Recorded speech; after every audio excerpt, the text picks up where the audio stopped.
pendant 6 mois, j'avais des huissiers qui m'appelaient tous les jours, qui sonnaient chez moi avec des courriers plusieurs fois par semaine, chez mes parents. En fait, je suis en train de rater ma vie, tu vois. Si on s'occupe de notre bonheur, on n'aura pas à s'occuper de la transition écologique. Cette semaine, dans le podcast Impact Story, je reçois Arthur Obeuf. Issu du Jura, il tombe très vite amoureux de la nature. Pourtant, pendant un moment, il s'écarte de cette voie et devient un pro du digital. 12 millions d'abonnés, des startups à succès, mais un vide en lui persistait. Je me rappelle, je me suis réveillé une nuit avec l'envie de gerber en pleine nuit et j'ai dit, mec, tu prends une mauvaise route. Puis, un déclic, le climat change, son Jura natal aussi. Il ressent le besoin d'agir. Je me suis dit, je veux plus jamais mettre une seule heure de ma vie dans autre chose que préserver la nature. Il fait la rencontre de Mehdi Colli, Nicolas Sabatier. Ensemble, ils lancent Team for the Planet en 2019. Ils veulent lever 1 milliard d'euros pour soutenir des solutions concrètes qui limitent le réchauffement climatique. C'est un peu plus de 30 millions d'euros investis dans 13 premiers projets pour l'instant, qu'embauchent pour l'instant quelques centaines de personnes. En 2024, il publie son premier livre, Le meilleur est à venir, où il partage ses réflexions, ses doutes et ses clés pour agir. Aujourd'hui, il nous raconte son parcours, ses galères, son déclic et sa vision pour un avenir durable. Commençons officiellement le podcast. Allez, vas-y. Ça me fait grave plaisir de te recevoir et je dis pas ça parce que je dis ça à tous les invités, mais parce que tu fais partie des premières personnes que j'ai interviewées sur Impact Story quand j'ai commencé au tout début, donc il y a 3 ans. C'est vrai. C'était déjà Impact Story ? Ça s'appelait déjà The Impact Story, ouais. Énorme. Il y a peu de gens qui le savent, mais au tout début de The Impact Story, c'était des vidéos d'entrepreneurs face caméra qui racontaient leurs projets. Ouais. Et toi, je crois que tu étais le 3e et 4e. Et vraiment, au début, c'était inconnu. Tu vois, j'avais 500 abonnés, c'était seulement sur LinkedIn. Du coup, j'étais trop content quand tu avais accepté. Donc, c'est marrant, 3 ans plus tard, d'être. Non, c'est vrai que je suis content que tu aies accepté. Non, mais en vrai, c'est stylé, mec. Et bravo parce que tu as fait une sacrée performance avec ce média. Et franchement, c'est chouette. Je pense que, je te l'avais dit en off, mais tu apportes vraiment quelque chose à l'écosystème qui fait du bien, qui manquait. Tu as une belle énergie, tu es bienveillant, tu parles du sujet de la bonne manière. Enfin, en tout cas, les gens comme moi se reconnaissent vraiment là-dedans. Et tu vois, c'est un truc qui n'existait pas. Donc, je suis pas surpris que ça ait percé. Et en plus, comme tu es un mec carré, comme on le voit quand tu poses les iPhones ici pour filmer, voilà, je me suis dit, c'est normal. Trop cool. Alors, du coup, la première question du podcast, c'est est-ce que tu peux te présenter par ton plus gros échec ? Ouais, alors déjà, je voudrais dire que j'en ai eu vraiment beaucoup. Enfin, j'ai vraiment fait toutes les erreurs. Tu sais, moi, je suis arrivé dans l'entrepreneuriat, j'avais pas prévu d'être entrepreneur. Et donc, j'ai appris en faisant. Et quand tu fais, t'échoues. Donc, voilà, je me suis pris vraiment beaucoup de baffes. Celui, quand même, qui m'a un peu marqué, c'est sur une des boîtes que j'avais montée pour faire une appli de micro-événementiel. Donc, les gens pouvaient se rencontrer dans le cadre de petits événements autour de chez eux. Ça s'appelait Who's Up. Et en gros, ça pouvait être autant faire de la slackline avec un type, un yoga dans un parc, que apprendre à faire des cocktails. Il y avait tout. Ça marchait pas mal, mais on ne trouvait pas le modèle économique. On avait levé un demi-million d'euros et on cherchait et j'arrivais pas à trouver ce modèle économique. J'étais en train de relever un peu plus d'1 million d'euros. Les investisseurs étaient partants, mais je me suis rendu compte au milieu de la course que en fait, j'étais en train de transformer l'ADN du truc, d'aller vers quelque chose qui n'était pas ce que je voulais faire à la base pour avoir un modèle économique. Et je me suis senti désaligné et j'ai dit, en fait, non, il faut juste que j'arrête. Il n'y a pas de modèle. Et donc, j'ai été voir les investisseurs. Je me rappelle très bien, un jeudi matin, à 7h du mat, parce que les mecs, ils avaient tous des emplois du temps de taré. Je suis allé tout seul, mes associés ne m'ont pas suivi. Et je leur ai dit, en fait, les gars, je veux arrêter. Donc, je suis désolé, mais vous allez perdre votre argent. Mais je pense que mieux vaut que vous le perdiez là et qu'on ne fasse pas une bouse où moi, je sois à moitié déprimé de faire un truc qui ne me ressemble pas, qui probablement vivotera, et que voilà, on se relance dans un autre truc. Donc ça a été assez difficile parce qu'ils ont vachement insisté pour dire mais non, ressaisis-toi, on va mettre plus d'argent, machin. Mais c'est pas ça l'échec. Ça, c'est tranquille. Okay. Ensuite, j'ai dit aux équipes, écoutez, voilà, je leur avais expliqué, je leur avais dit on se donne 3 mois pour trouver un modèle économique dans ce cadre-là. Si c'est pas le cas, on s'arrête. Donc je leur ai dit on s'arrête. J'avais budgété les ruptures conventionnelles, j'avais tout budgété. Ça passait pile avec la trésorerie. Donc j'étais très, très fier de moi, tu vois, parce que je suis pas le plus grand des comptables. On fait tout ça, on fait les ruptures. Et là, mon expert comptable m'appelle et me dit, mec, t'as oublié la TVA. Et j'avais 100 000 euros de TVA. Un tout petit peu moins, genre 89 000, quoi, tu vois. Et donc, je me retrouve avec une TVA de psychopathe, plus toute trésorerie. Et donc, grosse merde, parce que moi, je voulais pas liquider, tu vois, faire une liquidation judiciaire, parce que ça peut t'empêcher, pour faute de gestion, de remonter une boîte pendant 5 ans. Et pour moi, c'était inconcevable, parce que je savais déjà ce que je voulais faire après. Et du coup, je me suis retrouvé à devoir galérer comme un chien fou pour vendre une boîte qui marchait pas, pour éponger le truc. Et pendant 6 mois, littéralement 6 mois, j'avais des huissiers qui m'appelaient tous les jours, plusieurs fois par jour, des huissiers, qui sonnaient chez moi avec des courriers plusieurs fois par semaine, chez mes parents. Donc chez mes parents, ils y allaient plusieurs fois par semaine. Donc imagine tes parents, ils ouvrent la porte, il y a des huissiers tous les jours qui disent votre fils, il doit près de 100 000 balles, machin. J'étais épuisé par cette période, c'était hyper dur. Franchement, c'était un moment très très intense de ma vie parce que ça t'empêche de dormir, quoi. Et j'ai réussi à vendre à un groupe belge qui s'est intéressé quand même à ce qu'on avait fait, parce que l'appli, elle avait quand même un certain sens et tout. Ça a épongé la dette et je suis passé à autre chose. Mais franchement, pendant 6 mois, je me suis dit, mec, la TVA, tu l'oublies plus. Voilà. En fait, j'ai plein de questions là, suite à cette anecdote. Déjà, tu étais où par rapport à Team for the Planet? T'en étais où dans ton parcours? J'étais nulle part par rapport à Team for the Planet. J'étais vraiment en mode Startup Nation avant. Je montais des applis mobiles. J'avais pas spécialement envie de faire des trucs sur le sujet du climat. J'étais pas suffisamment porté dessus. J'avais pas fait ma remise en question sur ces sujets, justement. Un peu comme tout le monde, un peu comme tout le monde.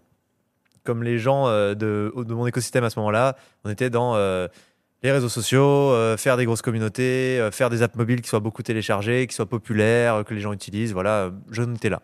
Ça n'empêche pas que j'avais toujours au fond de moi l'amour de la nature parce que j'ai grandi dans la nature. Moi, toute ma première partie de vie, c'est vraiment le Haut-Bugey, donc dans le massif du Jura, un village de 200 habitants. Il y a plus d'ânes que d'âmes dans le village. Et franchement, je n'étais pas du tout parti pour être start-upper, moi. Donc je me suis fait un peu happer par ce monde de l'entreprise, de la start-up quand j'avais 18-19 ans. J'ai monté mes premières boîtes, je me suis retrouvé un peu dans une frénésie. Et là, j'étais en plein milieu de cette frénésie à ce moment-là. Donc, il n'y avait pas de Team for the Planet encore. C'était voilà. Mais parce que du coup, même à l'époque, tu étais vachement aligné avec toi-même. Parce que quand tu montes une boîte, ce qu'on dit souvent dans la Startup Nation, c'est que, en fait, si tu testes ton produit, que ça ne fonctionne pas, en fait, tu peux pivoter, il faut que tu trouves autre chose. Et tu sais, la plupart des entrepreneurs sont guidés par l'idée de réussite plutôt que forcément l'alignement avec la vision qu'ils ont du produit. Ouais. Et c'est pas forcément une mauvaise chose parce que tu peux aussi... Enfin, tu vois, si je prends l'exemple à mon humble échelle, The Impact Story, au tout début, c'était des interviews d'entrepreneurs. Et en fait, ça ne marchait pas. Et je me suis dit, comment je peux adapter pour que ça puisse se trouver son audience? Et donc, toi, pourquoi, tu vois, le fait que tu te sois dit dès le début, ça ne correspond pas à ce que j'ai envie de faire, j'arrête, c'est vachement atypique, j'ai l'impression. Ouais, alors déjà, je l'ai senti au fond de moi. Je me rappelle, je me suis réveillé une nuit, quelques jours avant d'annoncer à mes investisseurs, avec l'envie de gerber en pleine nuit. Et j'ai dit, mec, tu prends une mauvaise route. Tu vois, je l'ai senti. Je pense que tant que tu n'as pas ce genre de warning, ça va. Parce qu'en fait, pivoter, il n'y a pas de problème. Tant que tu restes dans le cadre d'un truc qui te stimule, qui répond à la mission que tu t'étais fixée à peu près. Tu vois, toi, changer ton type de contenu, ta mission, c'est toujours la même. Enfin, tu démocratises le sujet de l'entrepreneuriat ou de l'écologie. Mais moi, là, je partais sur des pivots quand même qui changeaient fondamentalement l'ADN du truc, quoi. Donc déjà, c'est ça la grosse diff. Bien sûr qu'il faut pivoter. Je ne suis pas du tout en train de dire qu'il ne faut pas le faire. D'ailleurs, au contraire, ce n'est que ça, l'entrepreneuriat. C'est se remettre en question, prendre des baffes, chercher, quoi. C'est de laisser erreur à haute fréquence pour moi, l'entrepreneuriat. Mais il y a quand même un cadre, tu vois. Et la réussite, je pense que c'est d'être aligné et d'être fier de ce que tu fais. La vraie réussite, parce que la réussite financière, déjà, moi, j'avais un peu touché ça du doigt. J'avais vendu une boîte, j'avais touché quelques centaines de milliers d'euros. Donc, je n'étais pas dans l'urgence de réussir. Ça laisse quand même une marge de confort. Et après, je pense que vraiment, la plus grande réussite, elle n'arrive que quand tu es vraiment fondamentalement dans ta mission de vie. Et ça, je l'ai senti et je l'ai compris avec Team for the Planet, mais pas avant. Mais quand ce que tu fais, c'est ce que tu veux apporter au monde et que tu es aligné sur « j'ai que quelques années de vie, mon crédit vie va être vite épuisé », c'est quoi le vrai truc que je veux faire? Si je me débarrasse de toutes les postures, de toutes les comparaisons sociales, je veux être qui et je veux être fier de quoi, tu vois? Et ben là, mon gars, tu peux monter une boîte de coton-tige. Si c'est ton truc, tu vas cartonner. Mais c'est vrai, tu vois, je le ressens maintenant avec Team for the Planet. Il y a vraiment besoin de cet alignement. Et la réussite financière, elle en découle. Et d'ailleurs, mes investisseurs, c'est ce qu'ils disaient. Ils disaient, tu sais, nous, on mise sur toi parce que tu cherches pas l'argent. Et ça, c'est vrai, j'ai jamais cherché l'argent pour le coup. J'ai la chance d'avoir eu une famille modeste. Enfin, mes parents sont enseignants, mais en primaire, tu vois, ils gagnaient 2000 balles par mois. Mes grands-parents sont tous ouvriers. Et en fait...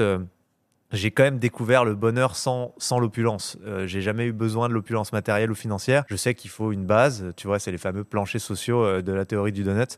Mais quant à cette base, moi, je courais pas trop après le plus. Moi, ce que j'aime, c'est l'aventure. C'est ça que je veux. Je vis pour l'aventure, tu vois.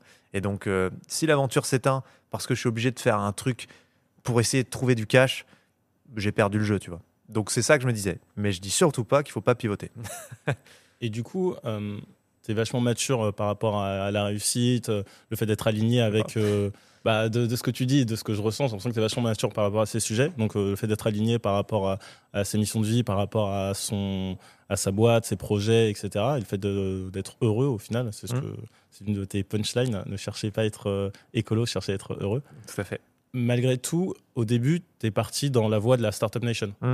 Et du coup, peut-être, est-ce que tu peux un peu nous raconter ton parcours et à quel moment justement tu te dis, bah, en fait, j'allais dans la voie un peu classique des années 2015, 2015 environ. C'est ça, 2013-2014, quand j'ai commencé vraiment Ouais. l'entrepreneuriat. Bah, en fait, donc moi, j'ai fait cette vie vraiment décorrélée du succès et de la définition de la réussite Instagrammable dans le Jura. Parce que vraiment, il n'y a pas de panneau de pub. Pour trouver une boulangerie, le mec, il part en voiture et tu sais pas s'il va revenir. Enfin, j'exagère, mais c'est pas loin d'être ça. Donc, c'était un monde parallèle où moi, j'étais avec mes potes, on faisait du vélo dans les forêts, du ski de fond l'hiver, on allait se promener 10 heures, on revenait à la tombée de la nuit. C'était quand même une vie de ouf, quoi, tu vois. Mais je savais pas que c'était la réussite, ça. Moi, pour moi, c'était putain, il y a rien à faire, quoi. Bah, tu sais, comme tous les jeunes qui Ouais. grandissent dans un bled, quoi. Mm. Et finalement, bah, comme tous les jeunes qui grandissent dans un bled, je voyais le reste avec des paillettes dans les yeux en me disant, putain, c'est fou, quoi. Ça a l'air stylé. Et donc, la grande vie, la réussite de ouf, pour moi, c'était bah, fréquenter des stars, être millionnaire, avoir un yacht. Enfin bon, bref, l'idéal de la réussite qu'on nous vend partout.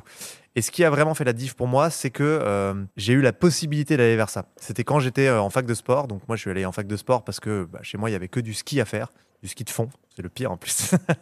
Et donc, bah, soit tu faisais du ski, soit tu mourais à la naissance. En gros, les options. Donc, j'ai fait beaucoup de ski. Je suis allé en fac de sport. Et en fac de sport, j'avais 6 mois de vacances par an. Et 6 mois de vacances, c'est long. Donc, je me faisais chier. Et comme je me faisais chier, j'ai commencé à créer des communautés en ligne qui ont très bien fonctionné. Et c'est ces communautés qui m'ont permis de lancer ma première boîte. Des communautés en ligne, c'est des groupes Facebook. Ouais, je créais une page sur Facebook à l'époque, c'était le réseau social trendy. Et donc là, la première, s'appelait Nuit sans folie. Les gens racontaient leurs pires anecdotes sexuelles de manière anonyme. Ils l'envoyaient à la page, moi je repostais. Et ça a vraiment bien fonctionné. On avait rapidement plusieurs centaines de milliers d'abonnés. Et donc des très grosses audiences. Et là, je me suis dit, ah bah c'est intéressant, ça me fait marrer. Donc j'ai commencé à créer d'autres pages. C'est ce qu'on pourrait faire aujourd'hui, tu vois, sur TikTok ou Instagram. Il y avait vraiment la possibilité de faire des gros médias. Et du coup, bah, j'ai rapidement eu plusieurs millions d'abonnés, puis 12 millions à la fin. Donc, on a aggloméré des trucs, on en a racheté, on en a recréé. Et on les transformait en médias avec un site internet, une application smartphone. C'était monétisé avec de la pub, avec des annonceurs en direct. Et ça marchait bien, tu vois. Donc, bah, en gros, je me suis retrouvé là-dedans. Et là, je me suis dit, putain, la grande vie, entre guillemets, cette espèce de version de la réussite qui intéresse tout le monde, me tend les bras. Parce que finalement, bah là, je côtoyais des stars, des youtubeurs qui étaient en train de percer. Je me rappelle, j'allais aux soirées avec Thibaut InShape, le Palmacho, Norman à l'époque, tu vois. Enfin, j'étais au milieu de tout ça, on était 50, et je me disais, putain, il y a un truc qui se passe, quoi. Puis, bah, ça commençait à gagner pas mal d'argent. Et donc, je me suis dit, cette version de la réussite, ça y est, elle est possible, je peux aller la chercher. Donc, j'y suis allé à fond. Et il a fallu que j'y aille vraiment à fond pour me rendre compte qu'en fait, c'était pas vraiment la réussite, ça. Que le fait de posséder toujours plus, d'être dans la comparaison sociale, de faire celui qui a la plus grosse, entre guillemets, partout, tout le temps, sur l'argent, sur les followers, etc., bah, ça rend pas spécialement heureux, tu vois. Et même, ça m'éloignait de pas mal de mes valeurs importantes. Mais voilà, il faut y aller, il faut le toucher du doigt, il faut le comprendre, ça. Et donc, ça a été cette période où j'ai vraiment réalisé que bah, moi, c'est pas ce que je cherche, en fait. C'est pas l'opulence, c'est pas le matériel qui me rend heureux. Il y avait beaucoup de gens qui étaient même en détresse, tu vois. J'ai côtoyé beaucoup de très grosses stars, plusieurs dizaines de millions d'abonnés, un peu plus tard après, parce que j'ai eu une autre expérience où j'ai géré l'Europe pour un réseau social américain, et là, on était vraiment avec des très très grosses stars. Et en fait, je voyais pas beaucoup de gens avec les yeux qui brillaient, de gens qui étaient vraiment fondamentalement heureux, quoi. Et je me suis dit, bah, cette version de la réussite, en fait, c'est plus un piège et ça m'intéresse pas. Et c'est là que j'ai compris que mon enfance, simple, dans la nature, avec mes proches, avec mes amis, à m'émerveiller, à passer du bon temps sans regarder ma montre, mais c'était ça la vraie réussite, tu vois. Ce que tu décris, il y a beaucoup de gens qui, je pense, qui en rêvent ou qui aimeraient être dans cette trajectoire-là. Est-ce qu'il y a des moments qui t'ont marqué où tu t'es dit, waouh, en fait, c'est pas du tout là où j'ai envie d'être, ou là, en fait, Ouais. faut que je change, quoi. Il y en a eu plein, plein. Franchement, je me rappelle une fois, j'étais à l'Arc, tu sais, c'est une boîte à Paris. Et donc, nous, on sponsorisait tout avec Thriller, là, le réseau social américain. Et c'était des grosses bouteilles de champagne, la zig s'arrêtait, t'entendais Thriller et tout. On était avec plein d'influenceurs, machin. Et je me rappelle, j'étais au milieu de ce bordel. Tout le monde était bourré, mais ça coûtait tellement cher. Enfin, tu te rends même pas compte, les bouteilles, c'était 50 000 balles, quoi. Tu vois, on en prenait comme ça. Enfin, c'était n'importe quoi pour faire rien, tu vois, pour faire danser des gamins. Qui dansaient sur une app mais sans trop savoir non plus, enfin voilà, ça leur apportait pas de bien-être, de confort. Et je me rappelle de ce soir-là, j'ai eu un trop plein, vraiment. Je me suis dit, j'en ai marre, en fait, je veux sortir d'ici, je veux qu'on me laisse sortir, parce que tout était superficiel, personne n'était vraiment lui-même, c'était le bal masqué, tu vois. Vraiment. Et donc je suis sorti dans la rue, je me rappelle, j'étais tout seul, il y avait plus de bruit, il faisait froid, et j'ai marché ce soir-là, et c'était un soir où je me suis dit, mais en fait, qu'est-ce que tu fous là, mec, tu vois. Pourquoi t'es là? C'est pas toi, ça. Tu t'en fous, quoi. Ça, c'est faux. Ça sonne creux, tu perds du temps. Et je me rappelle, ça m'avait bien marqué quand même, parce que je m'étais dit, là, t'es vraiment en train de perdre du temps, quoi. Il y en a eu pas mal des moments comme ça. Une fois, un moment qui m'a marqué aussi, on était au All-Star Game, tu sais, le truc de basket aux États-Unis, là. Très grosse compète de basket, tout le monde veut y aller. Donc on avait une loge VIP de malades. On avait emmené des influenceurs d'Europe là-bas pour qu'ils soient avec des influenceurs américains et tout le monde était en loge et tout. Donc j'étais dans la loge avec l'influenceuse en vogue qui avait 10 millions d'abonnés en France, qui était en train d'exploser et tout. C'était qui? Léa et lui, pour Ok. l'info. Tu vois qui c'est? Ouais, je vois. Bon. Voilà, j'étais avec elle dans la loge. Donc on était la plus grosse loge et il y avait Justin Bieber dans la loge d'à côté. Enfin voilà, tu vois le délire. Et en fait, je me suis dit, donc là, on peut se battre toute sa vie comme un chien pour gagner suffisamment d'argent pour avoir ça. Et c'est tout, quoi. Et tu vois, en fait, ok, bah, j'étais dans la loge, tu vois, mais en fait, il n'y avait pas d'ambiance. Les gens, ils s'amusaient 100 fois plus en bas, dans les tribunes, avec leur place à 70 balles. Tu vois, tout ça me paraissait nul, en fait. Et je me suis dit, bah, courir autant toute sa vie pour finalement rester dans une espèce de roue du hamster, de regarder, c'est moi qui est la plus grosse, et même pas vraiment vivre les expériences, bon, ça m'intéresse pas, quoi. Et en fait, j'ai senti ça ce soir-là aussi. Je me suis dit, en fait, toute cette débâcle, débauche d'énergie, d'argent pour même pas être tant satisfait, c'est pas ouf. Et d'ailleurs, j'ai rencontré plein de gens très riches, de milliardaires, plusieurs, et qui me disaient, en fait, moi, je suis qu'un petit milliardaire. Ils restaient dans cette roue du hamster, mais je te jure. Et en fait, c'est là que je me suis rendu compte qu'on est tous dans la roue du hamster et que l'argent ne nous aide pas à en sortir. Bien sûr, il faut avoir un minimum et accès à la dignité, mais au-delà d'un certain montant, en fait, tu fais que d'acheter des roues plus grandes, mais tu continues de courir et tu es toujours le même agent économique qui est là à se comparer, à être dans l'ostentatoire, la fameuse rivalité ostentatoire du toujours plus. Mais en fait, tu vois, les milliardaires, c'était pareil. Hein, c'était oh putain, Daniel, il a acheté un yacht plus gros que le mien. Putain, ça l'empêche de dormir la nuit, le mec, quoi. Mm. Alors que mec, t'es milliardaire, t'as un yacht. Enfin, peut-être pose-toi un moment, profites-en parce qu'on est mort demain, quoi. Donc bon. Non, mais t'as raison. Et je trouve que c'est un des gros problèmes dans le système entrepreneurial aujourd'hui, tel qu'il est prôné, c'est que t'as plein de, notamment sur YouTube ou sur LinkedIn, d'entrepreneurs qui disent je suis millionnaire maintenant, mais mon but c'est les 100 millions, mon but c'est le milliard. Et tu te dis bah, quand est-ce que ça s'arrête? Pourquoi tu cherches pas autre chose et tu fais pas quelque chose qui a du sens avec ton argent? Ouais, Donc, et ça, c'est pas ce qui est prôné tout le temps sur les réseaux sociaux. Et d'ailleurs, j'ai eu beaucoup d'amis qui m'ont souvent sorti ce truc de non, mais d'abord je fais de l'argent et après je ferai des trucs bien grâce à mon argent. Ouais. Et ce qui est cool, c'est que maintenant j'ai 10 ans de recul et que je les vois, ils n'arrêtent pas. Ils ne peuvent pas arrêter en fait. Ils disent bah, j'ai gagné 10 millions. Franchement, j'ai littéralement un pote qui a vendu sa boîte 100 millions. C'est un mec avec qui on avait commencé en même temps. Il continue, tu vois. Maintenant, c'est comment je fais 1 milliard, quoi. Ouais. En fait, t'es drogué et plus tu vas loin, plus tu peux pas en revenir. C'est comme la clope. Si t'en as fumé 5, tu peux t'arrêter. Quand t'es en train de fumer 3 paquets par jour depuis 10 ans, t'as beau dire je m'arrêterai le jour où, tu vois, faut quand même être solide, quoi. Non, mais moi, j'ai du mal à y croire avant. Et c'est vrai que si tu regardes juste les milliardaires, tu vois, les Jeff Bezos, Elon Musk, etc. Et tu te dis, quand tu fais partie des hommes les plus riches du monde, bah, c'est bon, t'as tout fait, quoi. Donc, du coup, tu peux justement utiliser ton argent pour qu'il ait plus de sens, pour aider les autres. Et au final, bah, tu te rends compte que peu de gens le font, tu vois. C'est vraiment, bah voilà, maintenant que je dirige plein de boîtes, bah, je vais essayer d'aller sur Mars. Exactement. Tu vois, c'est toujours plus et dépasser les limites. Et à aucun moment, ces gens essayent de se dire, en fait, mon argent, ce que je fais, doit être au service des autres. Et je trouve qu'il y a une phrase que beaucoup de gens très très riches utilisent, c'est oui, mais en fait, moi, je crée de l'emploi. Et en fait, créer de l'emploi, c'est pas un acte généreux. Quand tu crées de l'emploi, c'est parce que ça te sert et tu le fais parce que ça te permet d'être plus riche et tu le ferais pas sinon, quoi. Bien sûr, et de l'emploi qui sert quel projet de société? En plus. Parce que les gens qui se lèvent le matin, qui vont dans des bouchons, qui travaillent 100 000 heures dans leur vie pour un truc dont ils savent que c'est nul, mais parce qu'ils n'ont pas le choix, c'est pas un emploi très utile. Eux, ils préféreraient que tu leur proposes un emploi utile, quitte à ce que tu en crées moins, mais qu'ils puissent aller bosser pour un truc où ils se sentent heureux, tu vois. Et ils contribuent à un truc vraiment bien, quoi. Et tu as raison, moi, je crois que c'est une forme de détresse psychologique et de névrose, cette course au toujours plus, que tu sois milliardaire ou pas. En fait, il y a un moment où je crois que le cerveau humain est archaïque dans un monde supersonique et il ne sait pas appréhender autant. En fait, j'avais discuté avec un des cofondateurs de Vente Privée, pas le principal, mais le deuxième. Bon, pareil, prix des milliards, 2, je crois. Ça va. Et il me disait, en vérité, tu sens quand même que ton cerveau, il sait pas gérer ça. Au début, tu essaies de rester droit dans tes bottes, tu essaies de garder tes valeurs, tu penses à ta mère, ce qu'elle t'a appris. Mais un jour, t'es pas dans ton bon mood, machin, et tu te dis, mais en fait, j'ai le pouvoir illimité. Qu'est-ce que je m'emmerde, tu vois? Et les mecs, ils le disent, tu vois. Mais bien sûr. Et tu vois, c'est dans le livre Sapiens, il te dit, le cerveau humain ne sait pas gérer plus de 200 relations.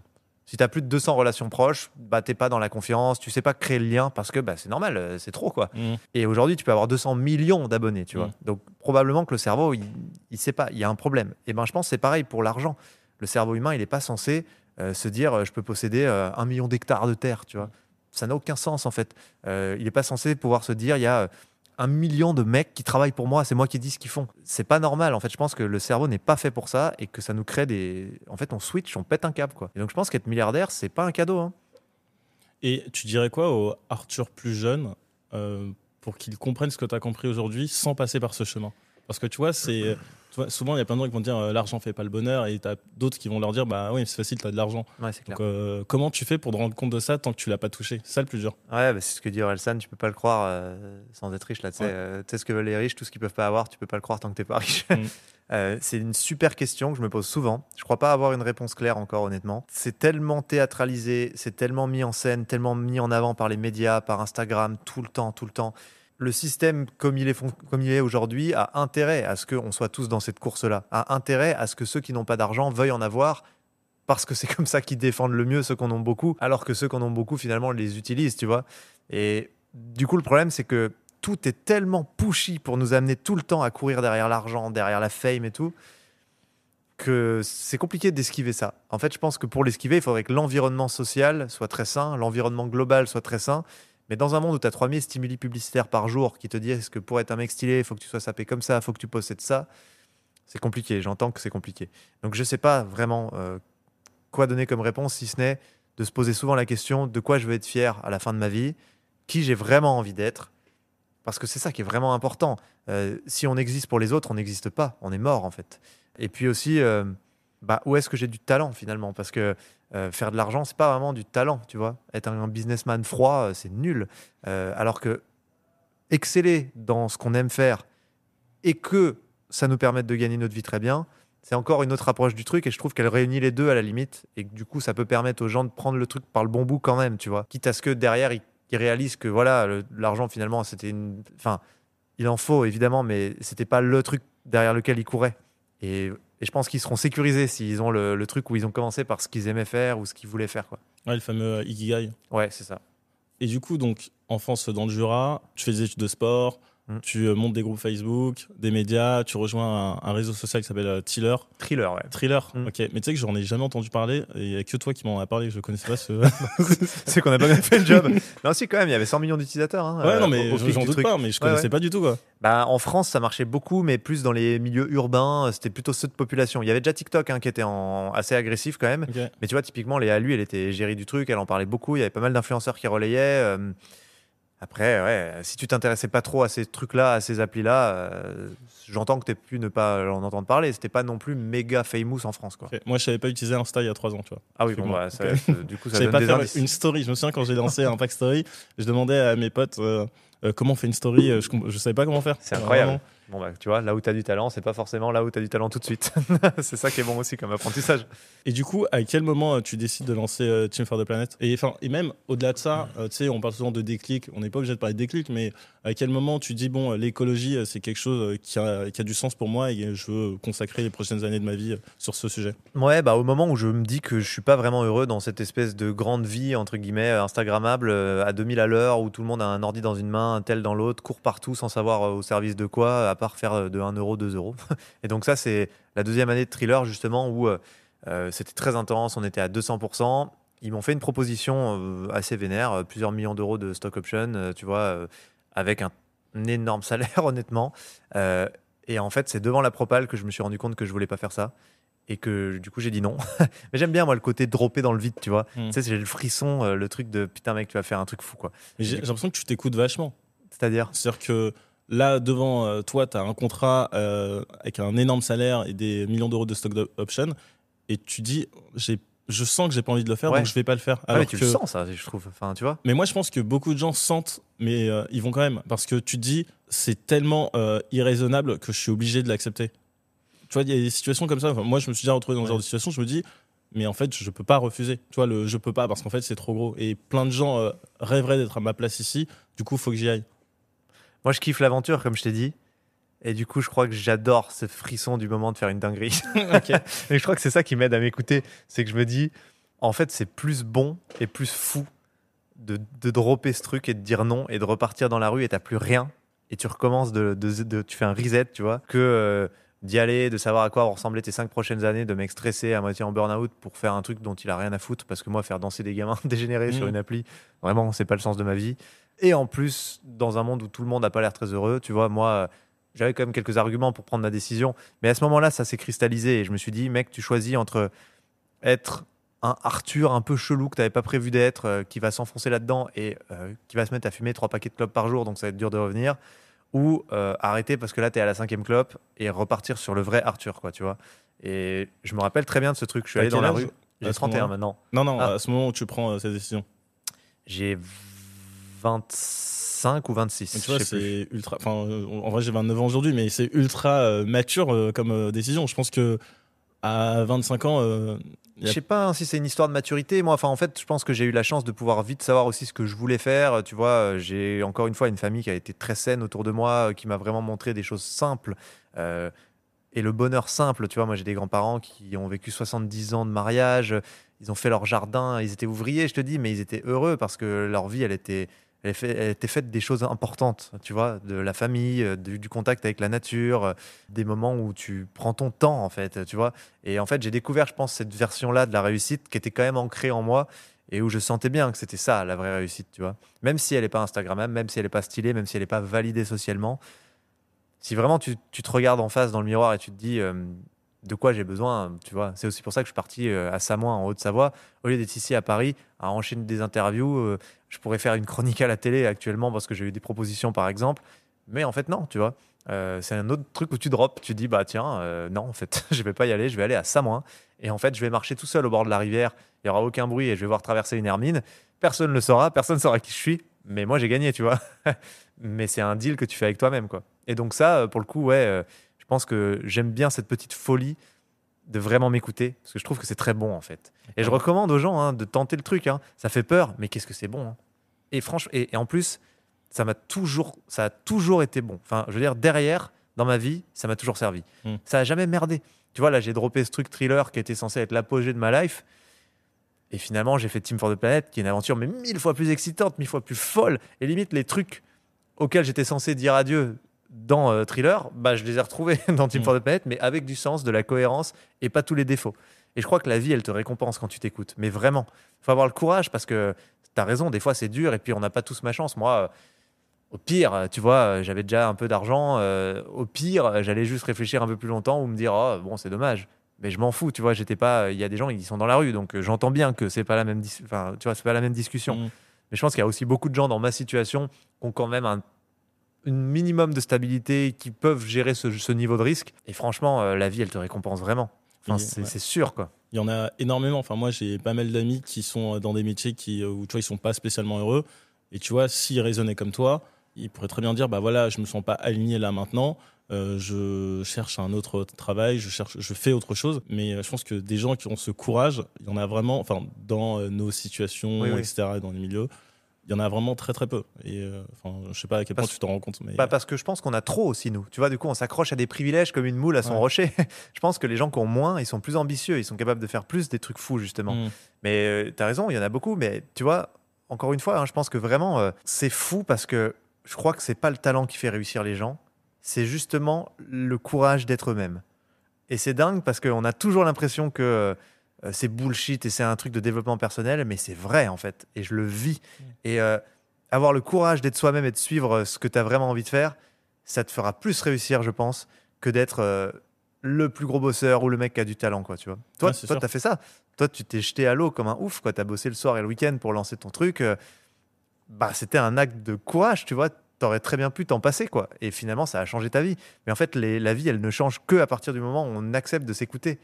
Tant que tu refoules qui tu as envie d'être et ce que tu as envie de faire, la vie sera pas très cool. Franchement. Ah, mais c'est sûr, parce qu'au final, quand tu fais quelque chose qui te plaît, bah, t'es meilleur. Parce que c'est pas une corvée, et du coup, tu passes du temps dessus, tu t'essayes de t'améliorer, et c'est un plaisir de le faire. Donc forcément, t'es meilleur, et du coup, tu te retrouves dans des situations où t'aurais pu ne pas te retrouver, quoi. Et puis tu deviens obsessionnel du truc, t'es passionné, enfin c'est fou, c'est ça le moteur, tu vois. Ça paraît vraiment, encore une fois, les discussions de mecs qui donnent des leçons, mais je suis vraiment convaincu que c'est pas donner une leçon, c'est vraiment dire aux gens d'y aller, de se faire confiance, mais surtout de faire confiance à la vie. Parce qu'en fait, on a toujours peur de ce qui va se passer derrière. On se dit toujours, mais en fait, si. Et c'est fou à quel point le fait de surmonter les si, je sais pas, il y a un karma qui te donne une voie, quoi. Non, mais juste pour revenir sur ces phrases qui ont l'air bullshit, pendant très très longtemps, j'étais comme toi, je me disais, non, mais bon, je l'ai entendu 10 000 fois cette phrase, etc. Mais en fait, si on les entend autant, c'est parce qu'elles sont vraies. C'est Oui, juste c'est clair. qu'une fois que tu l'as vécu, tu dis, ah ouais, c'est vrai, en fait. C'est pour ça que j'ai entendu 10 000 fois, quoi. C'est clair. Et puis oui, ça sera dur, mais en fait, tout est dur dans la vie. Tout est dur. Franchement, aller bosser tous les jours pour le même job de merde qu'on n'aime pas, c'est dur. C'est beaucoup plus dur que de trouver des solutions pour réussir dans son truc que tu as lancé. Et en fait, se forcer à être un peu dans le dur, ça aussi, c'est très positif. Moi, j'ai toujours fonctionné comme ça. C'est aussi pour ça que j'aime bien dropper vers l'inconnu parfois. Parce que, tu vois, au début de Team for the Planet, je me suis dit, OK, là, je remonte un truc. Par contre, je vais être dans la cage au lion. Je vais être avec des types, ils sont 100 fois meilleurs que moi. Parce que ça va me tirer, je vais me faire violence, quoi. Et j'aime bien cette phrase qui dit, si t'es le plus intelligent de la pièce, change de pièce. Et en fait, moi, je me suis toujours appliqué ça. Je me suis toujours dit, je vais me faire violence un peu. Je vais aller là où les gens sont meilleurs. Je vais aller là où je vais me sentir mauvais. Parce qu'en fait, c'est comme ça que tu grandis. C'est comme ça que tu vas vite. Et j'ai eu la chance, moi, d'aller très très vite dans ma vie parce que j'ai toujours appliqué ça. J'ai toujours été avec des gens qui avaient 10 ans de plus que moi, qui étaient 100 fois plus intelligents, qui avaient plus d'expérience. Mais du coup, j'apprenais en 2 ans ce qui s'apprend en 10 ans. Et je continue de faire ça. Et je me force toujours à aller là où c'est beaucoup plus dur, là où je suis pas bon, quoi. Tu vois, nous, on a débarqué dans le monde de la finance, mon gars. Le mec, il a fait une fac de sport, quoi. Donc, ouais, autant te dire qu'au début, tu arrives dans le ouais. game, le game, il te regarde de travers. Hein. Mais ouais. du coup, tu te fais violence, tu y es de toute façon, donc il faut prendre la place et il faut progresser, quoi. Et en fait, tu progresses, tu démontres. Et là, tu vois, maintenant, je le sens. Team for the Planet, ça fait 5 ans. Bah, les acteurs du milieu, ils nous respectent. Ça Ils fait nous que accueillent. 5 ans, c'est vrai. Wow. Ah ouais. Ouais, mais j'ai l'impression que ça fait 10 ans, tu vois. Oh non, C'est quand même fou. pas. Ça Non, fait non, long. mais je sais pas, en termes de. C'est tellement. La marque est tellement forte, il y a tellement de monde qui en parle, c'est tellement installé que tu te dis pas que ça fait que 5 ans. Et du coup, à quel moment tu décides de lancer Team for the Planet et pourquoi? Et ben justement, après cette période où je quitte Thriller, je savais pas trop ce que je voulais faire de ma vie. C'était, je me rappelle, assez inconfortable. Tu vois, faut être transparent. Je savais pas où j'allais. Enfin, voilà, j'avais plus rien. Enfin, je savais pas ce que j'allais faire en projet. Et c'est là que j'ai quand même. Déjà, je vivais beaucoup la dissonance de faire un truc inutile, au présent, pas très stimulant qui apportait rien au monde et qui en plus contribuait à flinguer le futur. Parce que là, je commençais déjà à avoir beaucoup vu du Jean-Marc Jancovici, tous ces trucs. Je voyais beaucoup le Jura qui se transformait aussi. Dès que je retournais chez mes parents, il y avait beaucoup moins de neige. Quand j'étais petit, il y avait 1 mètre de neige chez mes parents. Là, quand il neigeait, c'était rare. Je voyais les forêts qui étaient quand même très dégradées par les invasifs, la pyrale du buis, le scolite, etc. Donc je me posais les questions comme tout le monde. Parce que quand tu habites en ville, tu le vois pas, le dérèglement climatique. Tu vois pas qu'il se passe un truc. Quand ton temple, c'est la nature et que tu la vois vraiment tirer la gueule, tu paniques un peu. Et donc je me suis renseigné, j'ai lu un peu. Et là, il n'y a pas de retour en arrière. Quand tu commences à comprendre de quoi il s'agit, je me suis dit, je veux plus jamais mettre une seule heure de ma vie dans autre chose que préserver la nature. Parce qu'en fait, c'est à ce moment-là de ma vie que j'ai compris que c'était ma raison d'être. J'ai pu faire le point, je me suis dit, en fait, la grande vie qui m'a tendu les bras m'intéresse pas. C'est pas pour ça que je veux exister, c'est trop creux. Je pense que j'ai dépassé ce truc, tu vois. C'est vraiment le sentiment que tu as dépassé le truc. Je sais pas, c'est bizarre. Et je me suis dit, qu'est-ce qui est vraiment le sens de ma vie? Et c'est là que j'ai réalisé que ça avait toujours été la nature. Le contact avec la nature, et que ça m'avait foutument manqué d'ailleurs pendant toutes ces expériences. Et que pouvoir chaque jour aller au contact d'une nature préservée, où justement tu te défais de ton costume d'agent économique parce que les chevreuils s'en foutent de la marque de tes baskets. Parce que peu importe quand tu as les pieds dans un ruisseau, la marque de tes chaussettes. Et en fait, tu vois, ce truc où tu es enfin vraiment toi-même, pleinement, avec tes propres idées, sans qu'on vienne te polluer avec des stimuli tout le temps, ça, il n'y a que la nature qui peut t'apporter ça. Et c'est vraiment puissant pour l'équilibre d'un humain, je pense. Et ça m'avait vraiment terriblement manqué. Et c'est ce qui m'a aussi fait un peu prendre des mauvaises routes, des mauvais choix. C'est que j'étais plus capable de prendre du temps avec moi-même, de m'affronter, de me poser des vraies questions. Je suivais la mouvance. Et encore aujourd'hui, tu me fous dans une soirée parisienne avec que des types qui étaient avec moi avant, qui sont maintenant multimillionnaires, machin, qui sont ils ont 70 appartements, tu vois. Je peux très vite me redire, ouais, en fait, je suis en train de rater ma vie, tu vois. Et donc, j'essaie d'éviter ce bruit social parce qu'en fait, personne ne sait ce qu'il fait et de me retrouver seul avec moi-même dans les bonnes conditions parce que toi, tu sais ce que tu fais. Quand tu es seul avec toi-même, tu sais ce que tu fais. Quand tu es au milieu de la foule, tu sais pas. Mais par contre, la nature, elle te donne ce pouvoir. Et vraiment, la beauté de la nature, moi, ça a toujours été ce qui m'a rendu heureux. Et donc, je me suis dit, en fait, c'est ça ma mission de vie. Elle est très claire et je ne mettrai plus une seule heure de ma vie à faire autre chose qu'à la préserver. Peu importe comment, mais je trouverai une solution. Et donc là, à partir de ce moment-là, j'ai commencé à me dire, faut faire un truc à partir de ce que j'ai appris, parce que c'est quand même incroyablement puissant. Les réseaux sociaux, l'entrepreneuriat, c'est fou. Si c'est bien paramétré, c'est surpuissant. Enfin voilà, toutes ces recettes que j'avais vues avant, je voulais pas les jeter à la poubelle, je voulais les utiliser. Et donc j'ai commencé à réfléchir au modèle. Ça s'appelait Optimiste, moi, dans ma tête, le truc, parce que j'étais assez convaincu qu'il fallait partir avec justement un truc un peu qui dénotait d'une période où c'était mais encore 10 fois plus dark que maintenant. Là, on était en 2019. C'était dark, l'écologie. Ouais. Ah, c'était que des trucs qui brûlent de partout. Des pandas et des ours blancs morts. Enfin, tu vois, c'était la réalité du changement climatique. Sauf que les gens, ils avaient besoin d'autre chose, quoi. Et donc, moi, je voulais qu'on crée justement déjà une projection un peu positive, un peu optimiste, dans laquelle on embarque les gens, parce que je trouve que cette énergie, elle manque. Tu as réussi à apporter ça, mais tu vois, elle manquait vraiment. Et c'est celle qui peut, selon moi, soulever le plus de monde. Et donc, j'ai commencé à bricoler ce truc, j'ai fait un premier pitch deck, et là, un jour, je tombe sur une vidéo de Mehdi, qui est aujourd'hui mon associé, et qui, lui, était un mec qui avait des bureaux au-dessus des miens à Lyon à l'époque, qui faisait un truc de référencement de gens sur Google. Donc, il aidait des mecs à être premiers sur Google. Il avait levé de l'argent auprès de Xavier Niel, pareil, Startup Nation à bloc et tout. Et je le vois qui pitch du coup le concept de Team for the Planet dans son jardin avec un écouteur qui pendouille. Le mec, c'est vraiment 0% marketing, 100% action. Et j'écoute son truc et je dis putain, ce connard, il fait la même chose que moi. Et tu vois, et je l'entends dire moi, en fait, mettre des mecs premiers sur Google, j'en ai rien à foutre. Et tu sais, il commençait à réaliser ça. Comme moi, je me disais, mais en fait, faire danser des gamins dégénérés, j'en ai rien à foutre. Et donc, je l'ai appelé, j'ai dit, bah mec, on fait tous les deux le même truc, là, il faut le faire ensemble. Et c'est comme ça qu'on a monté le truc. Lui, il avait déjà Laurent et Nicolas, avec qui il avait commencé à monter un peu ce truc. Puis après, on a eu Denis et Colline qui nous ont rejoints. On a lancé à 6. Et ce qui est intéressant, c'est qu'on a tous fait le saut dans le vide à ce moment-là. Le même que celui qu'on avait fait avant. Eux, ils ont tous des enfants en bas âge. Ils avaient des très gros salaires pour la plupart, au moins 10 000 euros par mois. Donc, tu vois, faut s'asseoir dessus quand même. 1% des Français gagnent le plus. Ouais, même pas, je crois. Hein. Enfin, c'est vraiment. Enfin, t'as raison, c'est dans ces eaux-là. Ouais. En tout cas, c'est peu. Ouais. Et du coup, bah là, on se lançait pour des années de bénévolat. On le savait, tu vois. Et donc, un petit jump quand même, prise de risque assez forte. Et ce qui était bien, c'est que ça nous a soudés très fort. Alors qu'on se connaissait peu, le fait de faire un all-in dans un truc où on savait qu'on pourrait jamais s'enrichir, on le faisait vraiment pour les bonnes raisons. On avait paramétré les statuts pour que on ne puisse jamais gagner plus que 4 fois le SMIC, etc. Histoire d'avoir un truc qui crée la confiance et qui amène vraiment une vraie énergie où les gens ont envie de collaborer et de s'impliquer. Bah, c'était un vrai jump parce que là, on était loqué, verrouillé statutairement. Donc en fait, si un mec faisait demi-tour, c'est qu'il voulait pas y aller pour les bonnes raisons. Et tu vois, depuis, ben, franchement, ça n'a jamais bougé. On a gardé vraiment une belle ligne et je sens que je l'ai fait avec les bonnes personnes. Et justement, ils étaient très bons. Donc je me suis dit, la cage au lion, elle est là, quoi, tu vois. Parce que j'ai eu plusieurs autres propositions. J'avais pas mal de trucs sur lesquels j'ai creusé, d'autres startups, une à New York. Enfin, il y avait 2-3 trucs qui étaient intéressants. Mais en fait, là, je me suis dit, on fait une dinguerie, là, tu vois. Parce que Team for the Planet, c'est quand même une dinguerie à la base, tu vois. Ouais, bah, clairement. Et du coup, c'est ça qui m'a excité. Je me suis dit, allez, vas-y, go, la dinguerie, encore une fois dans ma vie, quoi. Et si tu veux expliquer très rapidement le modèle Ouais, pour ouais. ceux Alors, qui connaissent pas. ouais, bien sûr. En 2 secondes, en gros, nous, on était assez frustrés en tant que simples citoyens parce que ben, t'as pas trop d'impact sur les structures profondes du monde dans lequel tu vis et t'essaies de faire tes petits gestes, mais oh là là, tu te dis, mais on va jamais y arriver parce que les mecs en face du monde économique, ils y vont à plein régime de l'autre côté.